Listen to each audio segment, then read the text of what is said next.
மாதம்தோறும் 4 million பார்வையாளர்களைச் சென்றடையும் நமது news time TN சேனலில் உங்களது விளம்பரங்கள் இடம்பெற வேண்டுமா? உடனே தொடர்பு கொள்ளுங்கள். 7603836167. உங்களது பிசினஸை அடுத்த கட்டத்திற்கு கொண்டு செல்ல எங்களுடன் இணையுங்கள். வணக்கம். நியூஸ் டைம் டிஎன் நேயர்களுக்காக தெருக்கூத்து பகுதியில் நான் தாமோதரன் பிரகாஷ்.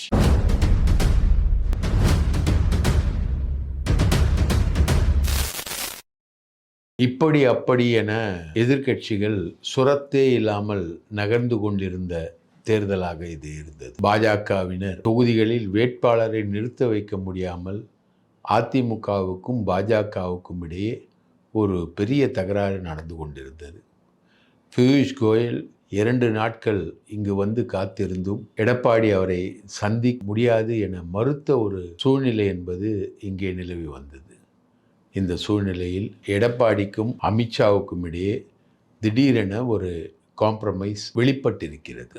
அது என்னவென்றால், எடப்பாடி அமித்ஷாவை சந்திக்கும் பொழுது நாம் ஏற்கனவே நமது சேனலில் சொல்லியிருந்தோம், எடப்பாடி ஒரு லிஸ்ட்டு கொடுத்து இத்தனை அதிகாரிகள் இருக்கிறார்கள், அவர்களை மாற்றிவிட்டு இவர்களை நியமிக்க வேண்டும் என ஒரு லிஸ்ட் கொடுத்திருந்தார். அந்த லிஸ்ட்டை அமித்ஷா இதுவரை கண்டுகொள்ளவே இல்லை. காரணம், அமித்ஷாவுக்கு எடப்பாடி மீது கோபம் இருந்தது. அந்த கோபத்தை எடப்பாடி தணித்திருக்கிறார். எடப்பாடி கோபப்பட்டு பாஜகவிற்கு உரிய தொகுதிகளை கொடுக்க மறுக்கிறார். பாஜகவினர் கேட்கக்கூடிய தொகுதிகள் கிடைக்கவில்லை.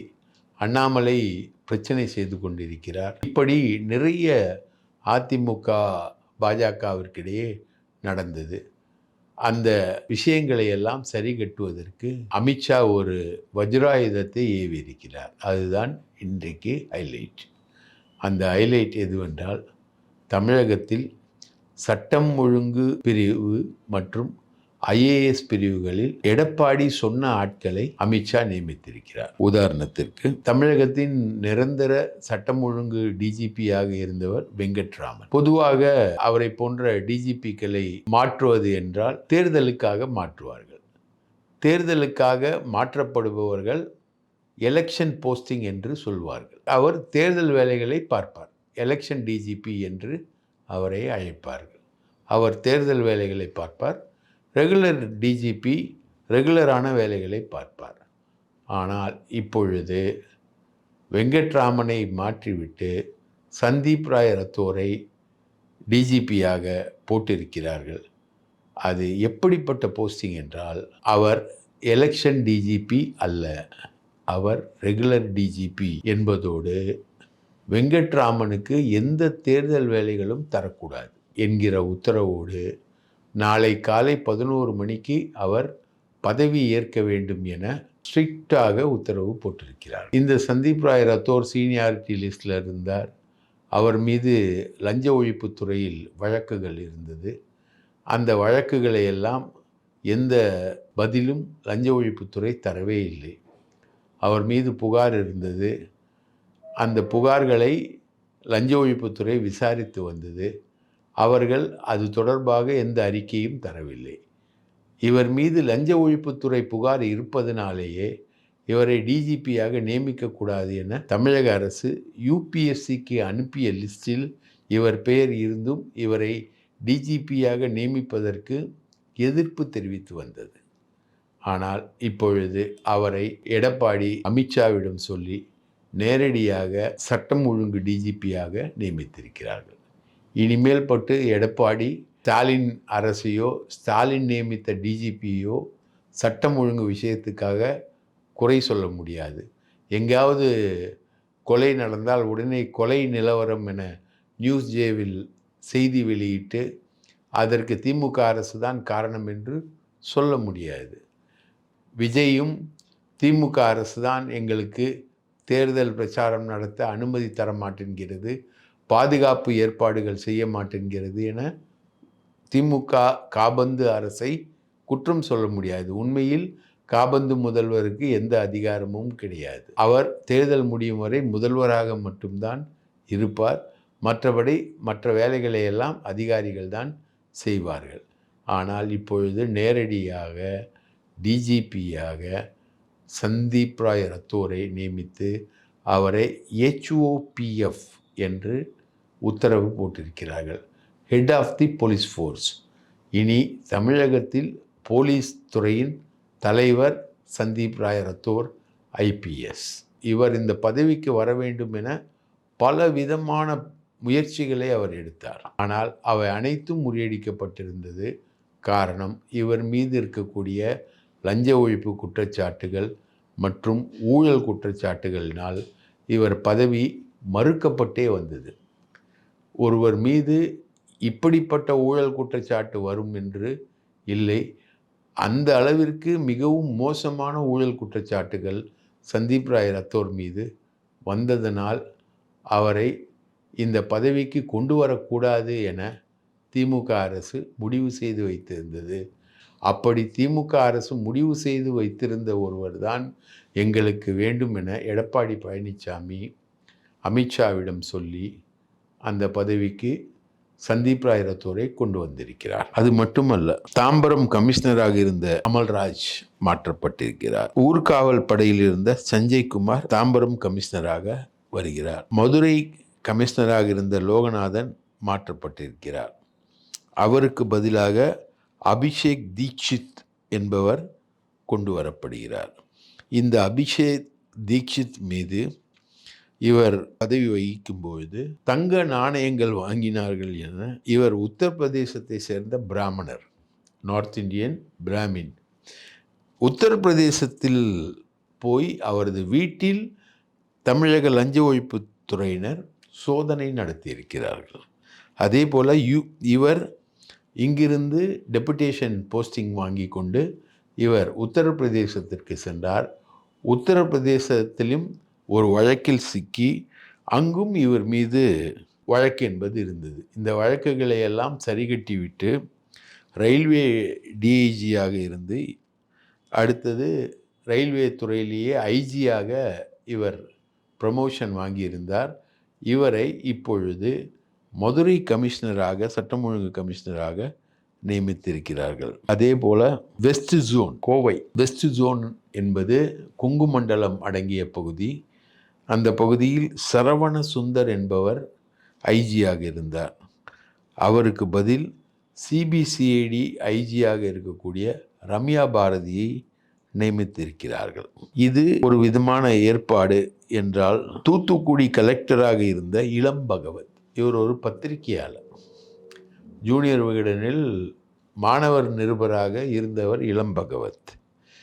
இவரை மாற்றிவிட்டு விஷ்ணு மகாஜன் என்கிற அதிகாரியை போட்டிருக்கிறார்கள்.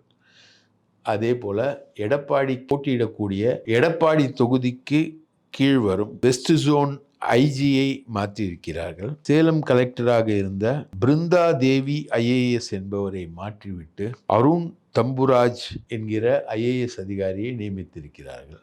அருண் தம்புராஜ் நேர்மையானவர், ஆனால் கவுண்டர். அவரை வேண்டுமென்றே எடப்பாடி கேட்டு வாங்கியிருக்கிறார். சேலம் மாவட்ட கலெக்டராக அவர் கேட்டு வாங்கியிருக்கிறார். இது எடப்பாடியில் தேர்தலை சந்திப்பதற்கான யூக உத்திகளில் ஒன்றாக, கொங்கு மண்டலத்தில் பெரிய அளவுக்கு வெற்றி பெறுவதற்காக, அதிமுகவின் லீலைகள் எல்லாம் கொங்கு மண்டலத்தில் பண விநியோகம் உட்பட எல்லாமே நடப்பதற்காக ஐஜியையும் மாற்றியிருக்கிறார்கள், கலெக்டரையும் மாற்றியிருக்கிறார்கள். அதே போல தூத்துக்குடியிலும் இவர்களது வேலைகள் நடப்பதற்காக IAS அதிகாரியை அங்கு ஒரு பத்திரிகையாளராக நல்ல வகையில் செயல்பட்டு கொண்டிருந்த இளம் பகவத் என்கிற நல்ல அதிகாரியை அங்கிருந்து மாற்றியிருக்கிறார்கள். அதே போல மதுரையிலும் மாற்றங்கள் நடந்திருக்கிறது. தாம்பரம் தொகுதி, தாம்பரம் பகுதியில் நடக்கக்கூடிய வேலைகளுக்காக தாம்பரம் கமிஷனரையும் மாற்றியிருக்கிறார்கள். இப்படி இந்த மாற்றங்கள் இதோடு நின்றுவிடும் என்றால் இல்லை. எடப்பாடி கொடுத்த லிஸ்ட் என்பது பெரிய லிஸ்ட். அதன் அடிப்படையில் பார்த்தால் சென்னை நகர காவல்துறை கமிஷனராக இருக்கக்கூடிய அருணை மாற்றுவதற்கான ஏற்பாடுகள் வேகமாக நடந்து வருகிறது. அருண் இடத்திற்கு வருபவர் குட்கா ஊழல் வழக்கில் புகழ்பெற்ற தினகரன்.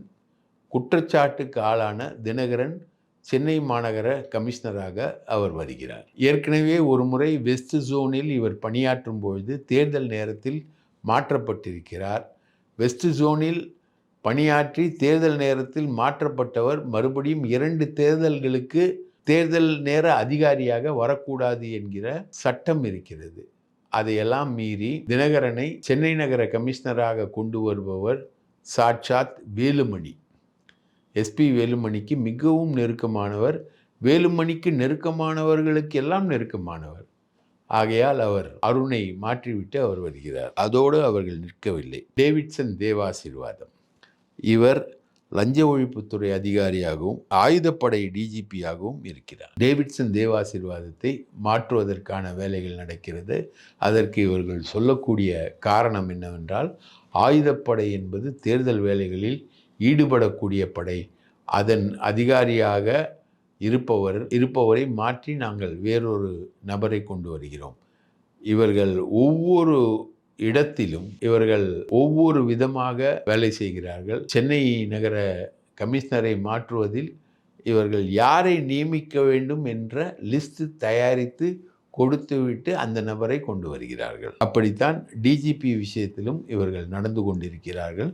சந்தீப் ராய் ரத்தோரை அவர்கள் கொண்டு வந்து நிறுத்தி இருக்கிறார்கள். இத்துடன் இது நிற்கும் என்று அதிமுக வட்டாரங்கள் சொல்லவில்லை. தலைமைச் செயலாளராக இருப்பவர் முருகானந்தம். இவர் தேர்தல் நேரத்திலும் அரசின் திட்டங்கள் தொய்வில்லாமல் மக்களை சென்றடைவதற்காக இரவு 11 மணிக்கு கூட வேலை செய்யக்கூடிய இயல்பை கொண்ட இவரை மாற்றுவதற்கான வேலைகள் பெரிய அளவுக்கு நடந்திருக்கிறது. இப்படி அனைவரையுமே இன்னும் பல ஐஏஎஸ் அதிகாரிகள், ஐபிஎஸ் அதிகாரிகள் பலர் மாற்றப்படுவதற்கான வாய்ப்பு என்பது ஏற்பட்டிருக்கிறது. இது அமித்ஷாவுக்கும் எடப்பாடிக்கும் ஏற்பட்ட உடன்பாடு. எடப்பாடி அமித்ஷாவுடன் கோஆப்ரேட் செய்து செல்லவில்லை என்கிற குற்றச்சாட்டை முறியடிப்பதற்காக அமித்ஷா இப்பொழுது எலெக்ஷன் கமிஷன் என்கிற பட்டனை தட்டிவிட்டிருக்கிறார். பொதுவாக தேர்தல் கமிஷன் என்பது அனைத்து கட்சிக்கும் பொதுவான ஒரு அமைப்பாக இருக்க வேண்டும். எழுப்பக்கூடிய புகார்களை கவனிக்க வேண்டும். நீங்கள் தொடர்ந்து பார்த்தீர்கள் என்றால் விஜய் உட்பட எடப்பாடி உட்பட அனைவருமே சென்னை நகர காவல்துறை மீது ஒரு பெரிய புகாரை சொல்லிக்கொண்டே இருப்பார்கள். சென்னை நகர கமிஷனரை டார்கெட் செய்து கொண்டே இருப்பார்கள்.